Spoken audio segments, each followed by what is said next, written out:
Eto po, pakinggan nyo na lang po si Erice. Para po mas maganda-ganda po. Makinig po tayo pare-pareho. Saglit lang naman to. Wala pang 1 minuto. Makinig po tayo kay Erice. Yung ibang congressman, inimbita si Congressman Lebiste. Pinakita sa amin yung files naglalaman ng text messages between the President and Yusek Bersamin. Andun po, palagay doon, 7 billion. Report siya kay Presidente na tanggap na lahat ng 7 billion at March 24 po yun, 2025. At susunod niya yung kwenta kung saan napunta yon. At may mga napunta doon sa mga kandidato na alyansa, 11. 12 po yung kandidato na alyansa, 11 yung nabigyan. Lahat po nabigyan. Including Senator Lacson. Di ba? Senator Lacson. And Senate President Tito Soto nabigyan. Alam ko na hindi naman nila alam kung saan galing yon. Kaya, walang problema doon. Okay. Sa inyo, walang problema yun. Ang linaw po Doon sa 7 billion, sa palitan ng text messages ni Pangulong Marcos at saka ni Yusek Bersamin na tumatayo po ngayon at siya po yung tumatanggap, no? Yung pong parte ng Pangulo, ang tumatanggap po si Yusek Bersamin. At mula po rito sa 7 billion na to na tinanggap ni Yusek Bersamin, napakalinaw po na tumanggap lahat ng kandidato. Sino po yung mga kandidato? Yung pong, kasi 2025 election So nakatanggap po sila lahat mula po sa 7 billion. Kasama po yung Blue Ribbon Chairman na si Pampilo Lacson at saka si Senate President Tito Soto. Ngayon nagtataka kayo bakit laging may kumbaga napupunan nyo ba na pag palapit sa palasyo, bigla naaawat, no? Tumitigil ng matagal yung investigasyon. Actually, wala tayong tuloy-tuloy na investigasyon buhat nung panahon na ni Lacson, no? Hindi ko ngayon nauunawaan na po natin. Kaya bakit tumitigil? Kasi mismo sila nakatanggap, napartehan, nalangisan, namantikaan. Pero may sinabi ron si palusot ni Erice. Kumbaga, sinasalo rin ni Erice na maaaring hindi naman daw alam ng dalawang butihing senador, no? Maaring hindi raw nila alam kung saan nanggaling yon. Pero ang importante doon, tumanggap. Ngayon, kung yan po ba ay galing sa nakaw, alam na natin ngayon na galing po yan sa nakaw kasi porsyento yan Di ba? Okay, kung yan ba galing sa nakaw, wala pong pananagutan kung hindi mo alam kung saan galing at tumanggap ka. Natatandaan ko po, personal experience lang po to ng pamilya namin. Bago lang kami sa Sapampalay dun May nagtinda ng bike sa kuya ko. Binili naman namin dahil syempre mura pagkatapos po, mga ilang oras lang, narito na yung barangay. Kasi pag hindi namin binigay yung bike, uhulihin yung kapatid ko dahil bumili ng nakaw. Nakaw pala yung bike na nabili namin. So wala kang magagawa kundi i-surrender na lang yung bike. Di po ba? Yan po, hindi po excuse. Hindi mo po pwedeng sabihin, ay tinanggap ko yan kasi hindi ko naman alam na galing sa nakaw yan. Never pong pwedeng maging excuse yan. Nakatanggap po. Lahat po, lahat daw, 11 sa 12 kandidato, 11 yung nakatanggap. So, isa lang po yung hindi nakatanggap. Okay. Kaya, wag na kayong magtaka kung bakit napuputol tuwing papunta sa Malacanang yung pera, napuputol po yung investigasyon ni Lacson. No? Okay. Kasi, malamang ngayon alam na. Kung noon hindi pa nila alam, Kung noon hindi pa nila alam na nakatanggap, malamang ngayon alam na nila. Kaya lalong hindi sila mag-iimbestiga. Kasi parte po sila eh. Parte sila ng mga nakakatanggap eh. Oh, kaya ang susunod na tanong ni Erice, bakit yung walang direksyon yung Blue Ribbon Committee? Ang question niya doon na sa palasyo eh, di ba? Sinabi ng kanya mismong witness ni Lacson yan, si Bernardo, Yusek Bernardo, na siya ay nagbigay ng 8 billion kay Yusek Bersamin. Ang tanong ni Erice, bakit hindi pinapatawag ni Lacson sa Blue Ribbon Committee yung mga Bersamin?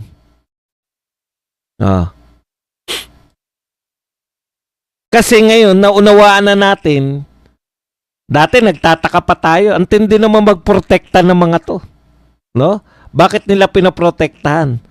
Ngayon po, hindi po nila ngayon nalaman natin, natuklasan natin, na hindi po nila pinoprotektahan lang si BBM. Ayon po rito kay Erice, sa kanyang nabasa na mga text messages palitan, kasi dinidetalyan na niya eh. Ayon dito, napartehan pala. Ayon kay Erice, napartehan si Lacson at saka si Tito Soto. Di po ba? Ngayon, siyempre, ang palusot nila dyan, hearsay, triple hearsay, double hearsay, dahil sinabi kay Erice ni Lebiste, pinakita ni Lebiste kay Erice, si Erice naman, sinasabi niya sa tao. Okay. Ngayon, pwede mo sabihing hearsay. Halimbawa, ang Duterte nagsabi niyan. Pag sinabi ng Duterte, hearsay lang yan. Hindi, dito sa lang eh. Sila Yusek Bersamin, dun po sa audio. Okay. Hindi lang pala nila nililigtas, hindi lang pala nila pinoprotektahan. Kung totoo, hindi ko po sinasabing hindi totoo, congressman po yan. Pinagpapalagay po natin, pag po pinapakilala yan si Erice, honorable congressman. Ipinagpapalagay po natin bilang paggalang sa kanyang pagiging congressman na hindi po ito magsasalita basta-basta. No? Nang walang basehan. Kaya nga, binigyan niya rin ng lusot si Lacson tsaka si Soto. Tignan po natin kung aamin po itong si Soto tsaka si Lacson. Kasi pag dininay nila yan na wala silang tinanggap, ito ang problema ng gobyernong ito. Credibility. Kung si Duterte po ang magsasabi, si Sara Duterte na hearsay, maniniwala tayo kagad eh. Hindi pa po nabubukya yung mga Duterte sa atin. Buong buwan tiwala. Pero si Lacson magsasabi ng hearsay. Ang tanong, bakit hindi mo alam, bakit hindi mo patunayan na hearsay? Ipatawag mo si Bersamin, ipatawag mo yung mga nagsasabi, maski si Lebiste, pwede mong imbitahin, maski to sila Erice, bakit nila, hindi naman po magpe-press ko niyan si Erice nang hindi siya naniniwala eh. Ano yung dahilan nila para paniwalaan? In fact, pwede rin na lang makuha yan. Ebidensya, di ba? Kasi mahirap yan, i-deny lang ni Bersamin, pati po yung Globe o Smart kung kanino nag-text. Meron po silang kopya niyan. Imposibleng walang kopya yung Globe at Smart. Dalawa lang naman yan eh. Kung di Globe, Smart yung ginamit sa pagte-text.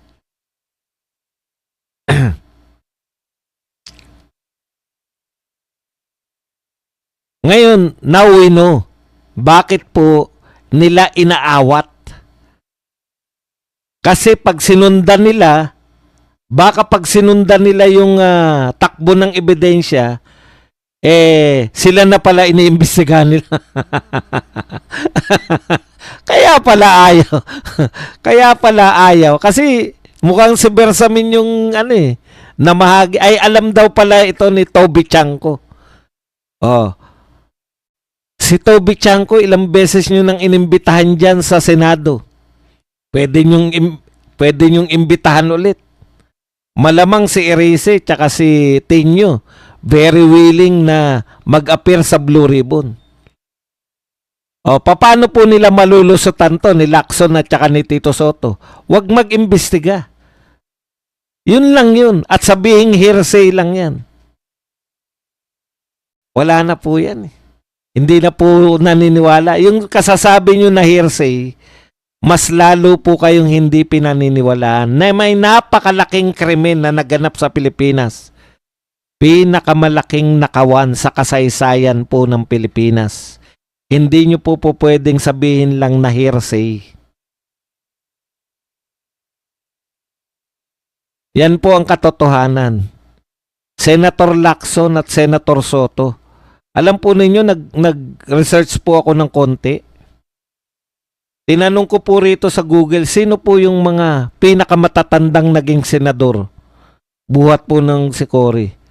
Nabigla po ako. Akala ko sila Senator Tito Soto bata pa kumpara sa mga matatandang senador.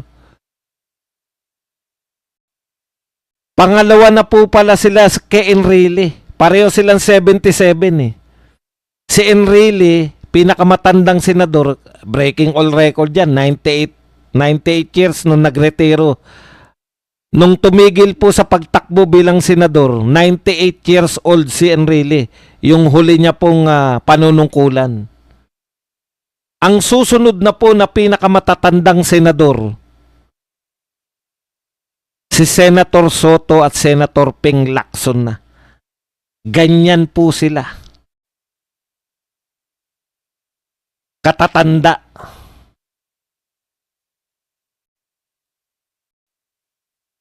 Ngayon, ikumpara po natin by virtue of tinanong ko kung sino-sino ba itong mga naging matanda.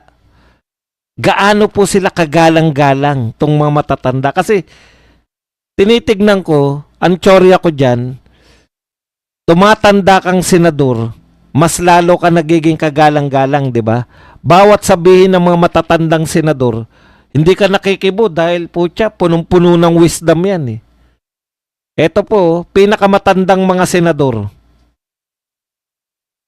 Akala ko si Jovito Salonga, yung first Senate President, pagkatapos ng People Power, ang tanda-tanda na niya.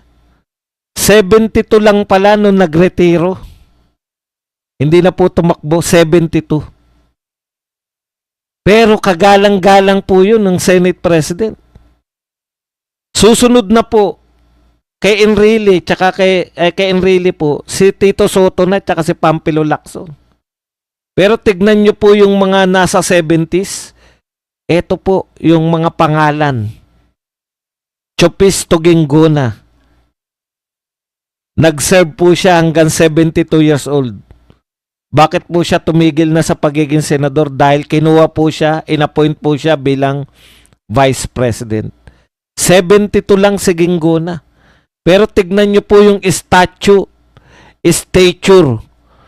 yung pong gaano po nating iginagalang. Katunayan, dahil sa paggalang natin kay Chopisto Gingona, yung kanyang anak, binoto natin ng 2 beses dyan sa Senado. Kasi legacy. Sino pa po yung mga may edad na po ng mga senador? Blas Ople. Tumigil po siya ng pagiging senador, 75 years old. Naging Senate President. Kasi kaya po siya tumigil dahil naging Foreign Affairs, ginawa po siyang Foreign Affairs Secretary. Ngayon, si Rodante Marcoleta. Kagalang-galang, 72 lang.